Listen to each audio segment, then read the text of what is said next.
Este é o segundo bloco do programa Tribuna Livre, que debate o sistema prisional brasileiro. Os nossos convidados, Dr. Dayan Albuquerque, ele é promotor de controle externo da atividade policial e responde atualmente pela Promotoria da Execução Penal, e a advogada a doutora Miriam Kézia, presidente da Comissão de Política Criminal do Sistema Carcerário da OAB, já foi diretora do Presídio Estadual e atualmente é membro do Conselho Penitenciário. Doutor Dayan, uma pergunta para o senhor. Primeiro eu gostaria de saber o que faz, quais são as atribuições de um promotor de controle externo da atividade policial. Perfeito. A Promotoria do Controle Externo, ela atua nos casos em que ocorre abusos por parte do policial. Abuso de autoridade, crimes de tortura, tanto praticado por policial civil, praticado por policial militar, praticado por agente penitenciário. Então, todos, até os corpos de bombeiro também, que a gente não tem casos com relação ao pessoal do corpo de bombeiro. Então, toda essa gama, todas essas suportes, quando ocorre abuso de autoridade, a pessoa, a vítima que sofreu esse abuso, ela pode se dirigir ao Ministério Público, à Promotoria do Controle Externo, onde ela vai ser ouvida, vamos angariar provas, vai ser feito o laudo de exame de corpo de delito nela, e dali vai ser instaurado um procedimento para apurar. Lógico que tem que ter ampla defesa, vai ser ouvido esse policial ou esses policiais, e a partir daí vai ser instaurado o procedimento e, no final, vai haver um relatório, ou ele sendo absolvido, ou posteriormente havendo uma denúncia, e aí ele vai responder pelo crime, né, de tortura, ou aí no caso também de abuso de autoridade, que é um crime de menor proteção ofensiva. E quando a denúncia desse abuso é motivada pela insubordinação do possível criminoso, como é que... Como assim? Não entendi. Porque hoje a imprensa, particularmente a imprensa, gosta muito de divulgar o número de pessoas mortas pela polícia. Uhum. E não dão a mesma importância ao número de pessoas, de policiais foram mortos, né? Porque o Brasil hoje, tanto a polícia mata muito, como policiais são mortos muitos também. Uhum. Como é que se avalia de onde partiu de onde partiu a responsabilidade? Veja bem, aí é questão, né, como diz a doutora Kézia, é questão probatória. A nossa atribuição, a minha, do controle externo, é apurar a responsabilidade do agente público policial. Agora, se ele, policial, é vítima, evidentemente que vai ser apurado através da delegacia de polícia, vai haver um inquérito policial, né? E o suposto criminoso, lógico, policial sendo como vítima, esse suposto criminoso vai responder a um inquérito e possivelmente a uma ação penal, e aí vai ser absolvido ou vai ser condenado, dependendo do caso. Doutor Dayan, nós vamos entrar no outro problema seríssimo agora para discutir aqui. Presos provisórios. Narciso? Isso é horrível, né? Há 238 mil presos provisórios no Brasil, um dado de 2015. O Brasil tem uma média de 39, quase 40% de preso provisório. A média. Sem julgamento. 40%, O maior índice é o Piauí, com 66%. No Acre, eu até coletei aqui os dados, 28,9% dos presos em todo o estado, que nós temos 4.480 presos em todo o estado. Aí eu vou fazer um pequeno parênteses para dizer que só tem 2.457 vagas no estado para 4.480. Só que 1.295, ou 28,9%, são de presos provisórios, presos que não têm sentença transitada em julgado. Eu pergunto o seguinte: não é um excesso como fazer para a gente diminuir a quantidade de presos provisórios? Deixa eu só complementar a pergunta. Claro. O Ministério Público não pede muito prisão, não? Boa pergunta. Olha só, boa pergunta. Vamos lá. Primeiramente, nós estamos está sendo instalado no mês de outubro, a doutora Kézia lembrou aqui, a audiência de custódia, né? Já foi falado aqui. Acredito eu que essa audiência veio não para soltar preso, não é isso. Mas aqueles casos de presos que porventura ficariam como presos provisórios esperando, aguardando o julgamento do processo, existem casos em que não é necessário ele ficar ali. E por isso que está sendo instalado, não é no Acre, em todo o Brasil está sendo instalado audiências de custódia. E eu quero crer, não sei se a senhora concorda, mas eu quero crer que isso vai diminuir esse quadro de presos provisórios, que realmente é um quadro gritante. Né? Se você vê aí, os números aí são alarmantes, existem vários. Mas mesmo assim, a doutora Kézia é advogada, ela pode confirmar. No nosso estado aqui, os processos, a grande maioria deles tramitam num prazo muito rápido. Muito rápido. Se você pegar um processo em outros estados, lógico, você vai dizer, a população é maior, etc. Mas aqui no nosso estado, que é o que nos interessa por enquanto aqui, sim, ele tem a duração em torno de 3 meses, 3, 4 meses, você já sentencia um processo. Você sentencia um processo. Você consegue sentenciar esse processo. O que é um prazo razoável, de 3, 4 meses. Sim, sem dúvida. Né? Mas aí mesmo assim continuamos com esse número aí que eu sou obrigado a concordar que é um número alarmante, é muito alto. Eu também acredito que a audiência de custódia venha para contribuir na diminuição, né, dos presos provisórios. A audiência de custódia, Osmir, ela não é um instituto novo. Na verdade, o Brasil ainda, mesmo fazendo parte do tratado, do Pacto de São José da Costa Rica, não vinha dando efetividade na atividade da audiência de custódia. Mas já tinha aderido? Já, o Pacto de São José da Costa Rica, há 30 anos, né?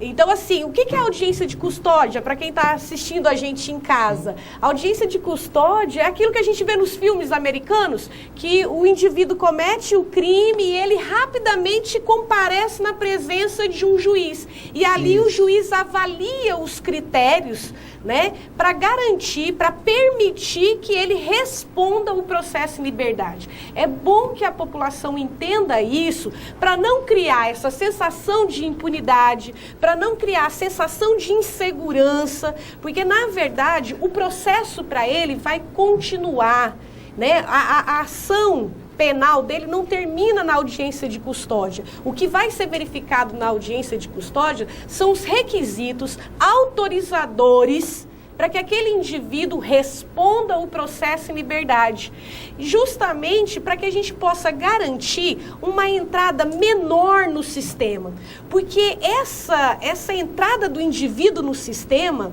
ela tem um prejuízo social. Quando nós comentávamos exatamente aqui, né, que tem um custo financeiro. Quanto é mesmo? R$3.000 um preso por mês. E dentro das condições desumanas, que é um cálculo que eu não consigo, às vezes, fazer, né? Desculpa, tem um processo que eu peguei uma vez, esse tempo atrás, que um rapaz estava preso há 1 mês e pouco, porque ele subtraiu 2 pacotes de macarrão para dar para a família dele. Puxamos a ficha dele, não tem nada. Nada. Eu lhe pergunto, deixar a pessoa 3 meses presa por causa de 2 pacotes de macarrão. Se tendo essa audiência de custódia, não há juiz no mundo. É lógico que você vai cometer um crime e você vai ter que responder por ele. Mas eu lhe pergunto, você como juiz, vamos deixar ele preso? Vamos deixar ele PhD lá dentro do presídio lá? Por causa desse fato, nós temos coisa mais importante. Temos homicídio, temos estupro, temos tráfico de droga, temos coisas que realmente exigem da justiça. E ainda tem um troço hoje que vivendo no Brasil que é realmente preocupante. Com o avanço da violência, a sociedade, ela passa a ter um clamor pelo recrudescimento da pena. Sim. Esse é um problema seríssimo. Basta dizer, Narciso, vocês dois, o Arquibaldo também, vocês todos já assistiram, a sociedade querer fazer justiça pelas próprias mãos. Porque ou não está acreditando mais no sistema, e nós temos esses dados alarmantes de presos no Brasil, é o 4º país do mundo em população carcerária, e a sociedade pedindo para prender mais, e não satisfeito fazendo justiça pelas próprias mãos. Como é que nós vamos encontrar uma solução, um problema tão complexo? Doutora, só uma perguntinha que eu queria fazer. E a audiência de custódia? se na audiência o juiz reconhecer que é completamente improcedente a denúncia, ou que a Ele não denúncia trabalha seja, isso agora. ou que a denúncia seja tão pequena que ele possa ser julgado inocente. Pode A acontecer? denúncia não vai ser trabalhada na audiência de Ah, custódia. não. A audiência de custódia, ela vai existir apenas para avaliar os requisitos Para que continuar ou não? autorizam. Por exemplo, o fato, as condições daquela pessoa de responder o processo em liberdade, a possibilidade de colocar aquele indivíduo de imediato no monitoramento. Eu acho que o monitoramento vai aumentar muito agora com a chegada da audiência de custódia. A audiência de custódia não há permissão legal de entrar no mérito, né? Uma palavra bem jurídica, não há. Então ele não vai ver, não vai analisar isso nesse momento. Inclusive, um dos requisitos importantíssimos da audiência de custódia é que o promotor e o juiz da audiência de custódia não sejam os mesmos que vão trabalhar as questões da denúncia. Mas aí eu complemento. Não esqueça que eu fiz uma pergunta antes sobre o Claro, problema vou falar. complexo. Mas eu pergunto o seguinte: não há também aquele promotor, estou aqui colocando a instituição, mas a pessoa individualizada, que querem fazer o que o Narciso diz: prisão, não tem que ser preso. Não, esse aí tem que ser preso. Não existe isso também, não? Olha, Teoria do controle. toda instituição, a gente trabalha com pessoas, toda instituição tem, né? Cada um tem os seus pensamentos, as suas ideias, né? O livre pensar. O livre pensar e, enfim, a gente tem que A respeitar. regra não é. Eu não sou obrigado. A regra da instituição não é essa. Não é Não, essa. eu também concordo. O não tô nome é afirmando promotor isso. de justiça. É, não é claro. promotor de acusação. Ou de vingança. Entendeu? Se a pessoa agiu acobertada por uma legítima defesa, por exemplo, entrou na sua residência e queria subtrair, estuprar tua mulher, você vai e se defende, acaba tirando a vida dessa pessoa, é evidente que ele está acobertado pela legítima defesa, né? Então, o promotor de justiça tem que ser o primeiro a pedir absolvição. Sim, Mas o perfeito. primeiro, ele além de tudo ele é fiscal da lei. Claro. Né? Nós temos casos que agora existem no Brasil aí promotores que a gente vê realmente que são aí adeptos dessa teoria aí de acusação. Aqui no Acre eu desconheço. Osmir, eu acho que a tua pergunta ela tem uma importância muito grande quando a gente passa a ver que essa necessidade da população em querer o recrudescimento, né? E isso também é cultural, porque a gente só conhece uma forma de punir, né? Ou matando, que nós já tivemos essa fase, ou mutilando, que é o cruel, e daí vem a prisão. Então, é a forma com que a gente tem de penalizar o indivíduo. Então, eu quero a prisão. Então, a prisão também ela tem que ser ruim. Se a gente perguntar na sociedade, a sociedade não quer prisão boa. Ela quer uma prisão ruim. tem essa ela quer uma prisão ruim, porque quanto pior lá estiver, melhor eu compreendo que ele está pagando pelo que ele cumpriu. É um raciocínio bem anacrônico, né? Agora a gente está vivendo uma fase, isso a partir das minhas observações enquanto pessoa estudiosa do assunto, de que a população, a gente está vivendo um volume de violência tão grande que todo mundo quer participar. O promotor quer participar, o juiz quer participar, a polícia quer participar mais ainda e a gente cria aquela ideia da teoria do controle. Então, se a pena não for bem dura, com muitos anos, né? Se eu deixar de fazer alguma coisa, eu não estou privilegiando a sociedade, eu não estou me lembrando da vítima e a ideia é em recrudescimento da prisão cada vez mais. Essa é a grande verdade. Então, assim, se a gente passar a perguntar para o juiz, como eu já fiz essa pergunta para alguns juízes dentro do meu campo de estudo acadêmico, ele se sente na necessidade de aplicar uma boa pena, né, justamente para tentar aplacar essa violência. Né? Então, uma boa pena, não uma má pena, não. Uma boa pena, entendeu até o meu tom, né? Uma boa pena para aplacar essa violência. Né? Ele sente essa necessidade. Sim. Você acha que há um afã de prender, há um afã de condenar, no sentido de dar uma satisfação à sociedade? Doutor Osmir, eu acho o seguinte, eu vejo que pela sociedade, sim. A sociedade quer isso. Claro que a sociedade quer isso. Se ela não vê a pessoa lá dentro da cadeia, não tá sendo aplicada justiça. Né? E é evidente que alguns realmente têm que estar lá dentro, sim. Claro. Tem uns que não têm como conviver em sociedade. Basta você puxar os antecedentes criminais, né, de alguns reeducandos, que já saem e praticam crime e aí vão de novo. Aí sai e continua sempre assim. Eles não querem se ressocializar. Doutor Dayan, apesar desse número que o Narciso evocou aqui dos 645 mil presos, que nos dá a 4ª colocação no mundo, do número de pessoas que estão trancafiadas, nós temos uma sociedade muito violenta. E já foi comentado neste programa aqui que a maior parte dos indivíduos que são flagrados, apanhados, capturados, cometendo crime, muitos deles estão no regime semiaberto.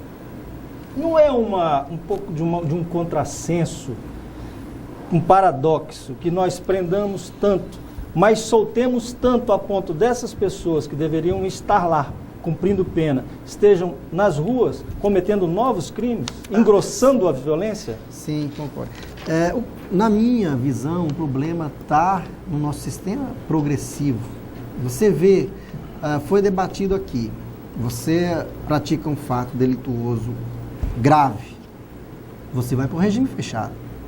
Só que com o tempo, você vai para o regime semiaberto, que de dia você fica solto. É matéria de política criminal, aí o que né, acontece? doutor? É a opção que o Brasil ele junta fez. a cartinha de emprego dele ali nos autos. E você não tem como ficar aí olhando todos os presos que estão em regime semiaberto lá com a carta de emprego no emprego dele. Por isso que cai no sistema do monitoramento, que eu estou lhe dizendo, que eu tenho esse controle do dia e da noite dele. Né? Mas os índices mostram que as pessoas que mais praticam o crime, infelizmente, são aquelas que são advindas do sistema prisional. Eles saem para o regime semiaberto e, de vez, falam, não, vou terminar logo, cumprir essa minha pena, vou cumprir aqui, e quero viver, quero pagar minha dívida com a sociedade. E não.